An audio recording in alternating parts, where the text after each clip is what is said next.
माननीय सभापति महोदय, विरोध इसलिए कि आप जो बजट पे लाते हैं, प्रस्ताव करते हैं,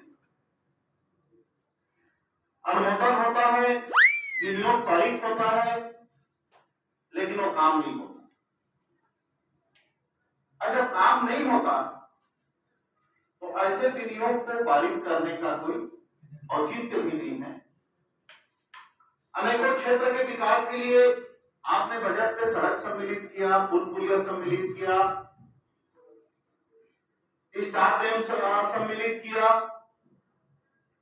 लेकिन 2-2 साल बीतने के बाद, बजट से बाहर होने के बाद उसकी प्रशासकीय स्वीकृति नहीं मिला। इसलिए हम इसका विरोध कर रहे हैं। माननीय सभापति महोदय,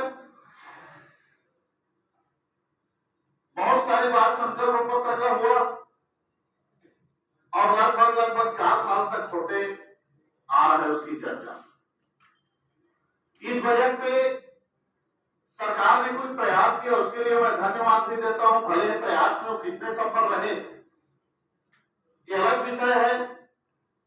आंगनबाड़ी कार्यकर्ता, सहायिका, मितानी, कोटवार, सफाई कर्मचारी, रसोईया, पेंशन प्राप्त करने वाले लोगों के लिए पेंशन में बढ़ोतरी और बेरोजगार लोगों के लिए बेरोजगारी भत्ता का प्रावधान आपने इस बजट में सम्मिलित किया है, उसके लिए धन्यवाद।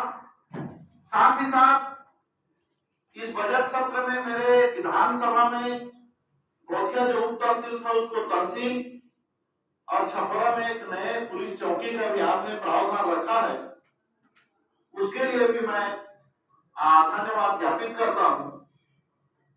लेकिन बहुत सारी समस्या, माननीय सभापति महोदय, यहाँ बात होती है 15 साल का, इधर वाले बात करते हैं 4.5 साल की। और किसी काम का तुलना तो होना चाहिए, मैं नहीं बोल रहा हूं तुलना नहीं होना चाहिए, लेकिन केवल नकारात्मक बातों को बात करें, ये शायद इस प्रदेश के हित पे या लोगों के हित पे नहीं है। मैं ईडी की बात नहीं करूंगा, मैं नान घोटाले की भी बात नहीं करूंगा, मैं बॉर्डर घोटाले की भी बात नहीं करूंगा, लेकिन जो व्यवहारिक रूप से जिसके कारण आम आदमी परेशान है, जिसके कारण या जिस व्यवस्था में कमी के कारण सरकार की योजना का लाभ हो रहा है, आज इस अवसर पे मैं निश्चित रूप से उनकी बात करूंगा। आप इन लोगों के हित पे तो थोड़ा बहुत किया, लेकिन बहुत लंबे समय से ग्राम पंचायत के सचिव जो ये हम किसके कर्मचारी हैं करके खोज रहे हैं, नियमितीकरण की मांग कर रहे हैं।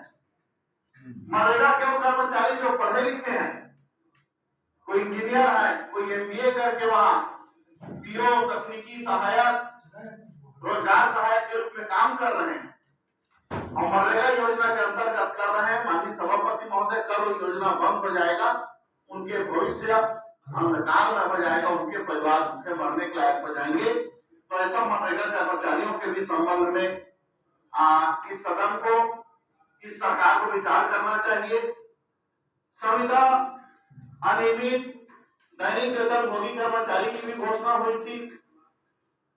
जवाब में आया है कि हम जानकारी मंगा रहे हैं, लेकिन संभवतः इस सरकार का अंतिम बजट इस कार्यकाल का और अभी तक अगर इनके हित पे नहीं हुआ है तो निश्चित रूप से ये लोग जो आशा देखे थे उनकी आशा पूरा नहीं हो रहा है। सहायक शिक्षक के वेतन में विसंगति की बात है। भारत साक्षर मिशन में काम करने वाले प्रेरक को भी आपने आश्वस्त किया था कि हमारी सरकार बनने के बाद हम आपको कहीं ना कहीं एडजस्टमेंट करेंगे। उन गौ सेवक को जिसके लिए आप कोठान बना रहे हैं, गौ सेवक की यहाँ दुहाई दे रहे हैं, ऐसे गौ सेवक जो बहुत कम मानने में काम करते थे, उन गौ सेवकों को भी आपने आश्वस्त किया था।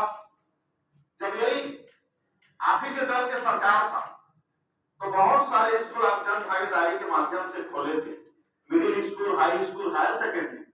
उसमें जो पढ़ाने वाले जिन्होंने अपने जीवन के महत्वपूर्ण समय को कोई 8 साल 10 साल दिया, ऐसे जन भागीदारी शिक्षा के हित के बारे में भी या उनको नियमितीकरण के बारे में आपने आश्वस्त किया था, उनका भी नहीं हुआ।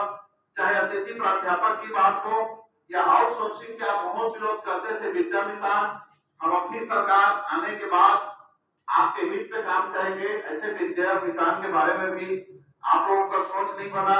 प्लेसमेंट के माध्यम से, चाहे वो दारू भट्टी में काम कर रहे हो, नगरीय निकाय पे काम कर रहे हो, ऐसे प्लेसमेंट के माध्यम से काम करने वाले कर्मचारियों के भी हित पे आपने विचार नहीं किया। निश्चित रूप से ये दुर्भाग्यजनक है। माननीय सभापति महोदय, माननीय मुख्यमंत्री जी बैठे हैं और विनियोग में वो यहाँ बोलेंगे भी।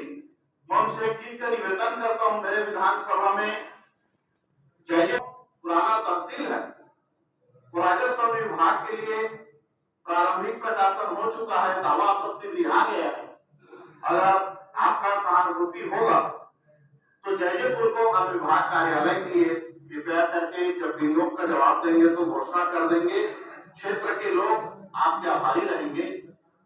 ऐसे निवेदन करते हुए माननीय सभापति महोदय, प्रशासनिक रूप से सरकार के कोई भी योजना का लाभ लोगों तक नहीं पहुंचना कहीं न कहीं ये प्रशासनिक रूप से कमजोरी है, अधिकारियों की लापरवाही है, जिसके कारण लोग जो है भ्रष्टाचार के शिकार हो रहे हैं। माननीय मुख्यमंत्री जी को पूरा प्रदेश के राजस्व विभाग का समीक्षा करना पड़ा। बहुत छोटी छोटी बात जो लोगों को रोज आवश्यकता पड़ता है, फौती होने के बाद फौती कटवाना, जमीन खरीदी बिक्री के बाद आमंत्रण, भाई भाई में बंटवारा है तो बंटवारा, सीमांकन, ये किसानों का रोज का काम है। ऑनलाइन की प्रविष्टि और अगर ऐसे चीजों के लिए माननीय मुख्यमंत्री जी समीक्षा किए हैं तो निश्चित रूप से गंभीर शिकायत है।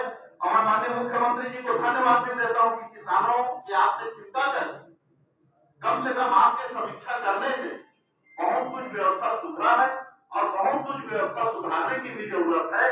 और ये व्यवस्था तब तक नहीं सुधरेगा जब तक पटवारी अपने कार्यालय पे नहीं बैठेंगे, जब तक ऐसे भ्रष्टाचार करने वाले किसी कर्मचारी के ऊपर जो है कार्यवाही नहीं होगी, तब तक जो है इनके मन में किसानों का शोषण का मन जो है बना रहेगा। माननीय सभापति महोदय, हमेशा मैं बोलता हूं, दोष उस सरकार में या इस सरकार में नहीं है, दोष इस कुर्सी में है। जब इधर बैठते हैं तो लोगों की चिंता, लोगों के हित की बात करते हैं, लेकिन पाला बदलता है, उधर की कुर्सी में जाके बैठते हैं तो चिंतक से जो है शोषक बन जाते हैं। मोदी जी आपने 10 बार तो ये दोष जो है कुर्सी का है। पिछले 5 साल में हम इस सदन में रहे, तब भी वही चर्चा हुआ, आरोप इधर से लगता था और इस 5 साल में भी वही चर्चा। इस बार भी आरोप लगाने वाले जवाब दे रहे हैं और जवाब देने वाले आरोप लगा रहे हैं, लेकिन व्यवस्था में कोई खास सुधार नहीं हुआ। माननीय सभापति महोदय, धान खरीदी में निश्चित रूप से व्यवस्था सुधरा और कितना समय लगेगा? 2-3 मिनट मानिए, आप जब निर्देश दें मैं बैठ जाऊंगा, लेकिन 2-3 मिनट समय दे दीजिए। धान खरीदी में निश्चित रूप से व्यवस्था सुधरा है, किसान समृद्ध भी हुए हैं, चाहे इसको कोई कुछ भी बोले, लेकिन जो राजीव गांधी किसान न्याय योजना है उससे लोगों को लाभ मिल रहा है, किसानों की आर्थिक स्थिति सुधर रही है। और अभी माननीय मुख्यमंत्री जी ने, जैसा कि समाचार पत्रों के माध्यम से अब बाहर सुनने को मिलता है कि आने वाले दिन से 20 क्विंटल खरीदेंगे। अगर ये 20 क्विंटल की खरीदी समर्थन मूल्य पे हो जाता है तो छत्तीसगढ़ के किसान के लिए सौभाग्य की बात होगी, क्योंकि जिस जिले में मैं रहता हूँ, माननीय सभापति महोदय, जांजगीर चांपा जिला किसान में खेती के क्षेत्र में बहुत ज्यादा उत्पादन लेने वाला जिला है। और आज वहाँ एक एक किसान प्रति एकड़ जो है 25 से 30 और 35 क्विंटल तक जो है धान की पैदावारी कर रहे हैं। ऐसे किसान केवल 15 क्विंटल को समर्थन मूल्य पर बेच पाते हैं और बाकी को जो है बहुत कम दाम पे व्यापारी को बेचने के लिए लाचार और बेबस होते हैं। अगर ये सीमा 20 क्विंटल तक कर दिया जाए तो निश्चित रूप से किसान और समृद्ध होंगे और उनको जो है उपज का लाभ मिलेगा। अभी उस दिन चर्चा भी हुई माननीय सभापति महोदय, बेमौसम बारिश के कारण फसल की क्षति हुआ और ये तो प्रकृति का देन है, केवल इसी साल नहीं, हर साल जो है ये प्रक्रिया कभी न कभी किसी न किसी दिन ये संकट किसान के साथ में आते रहता है। माननीय मुख्यमंत्री जी से निवेदन करता हूँ कि उसकी समीक्षा करा करके जो भी किसान उसमें पात्र पाए जाते हैं जिसका नुकसान होता है, हालांकि परिपत्र 6/4 में उतना मुआवजा का प्रावधान नहीं है कि किसान अपने पूरे क्षति पूर्ति प्राप्त कर ले, लेकिन अगर क्षति हुआ है तो सरकार का थोड़ा बहुत राहत भी उस किसान के लिए बहुत भारी है, तो उसमें मिल जाए। मेरे क्षेत्र में 21-22 में 6/4 में 2105 किसानों का 61 लाख रुपए स्वीकृत हुआ, लेकिन जयदेवपुर के तहसीलदार के हरधर्मिता के कारण 614 किसान अभी भी 20,68,000 के मुआवजा से वंचित हैं। मैं इसके लिए भी माननीय मुख्यमंत्री जी से निवेदन करता हूँ। बिल्कुल माननीय महोदय, पर्यावरण के लिए माननीय मंत्री जी अभी है नहीं, बहुत चिंतित है। मेरे क्षेत्र में Balaji metals and minerals private limited है और एकमात्र वहां जंगल है सीतापड़ियों से लगा हुआ डूमर 12 में इनका जो है डोरमाइट की खंधार है।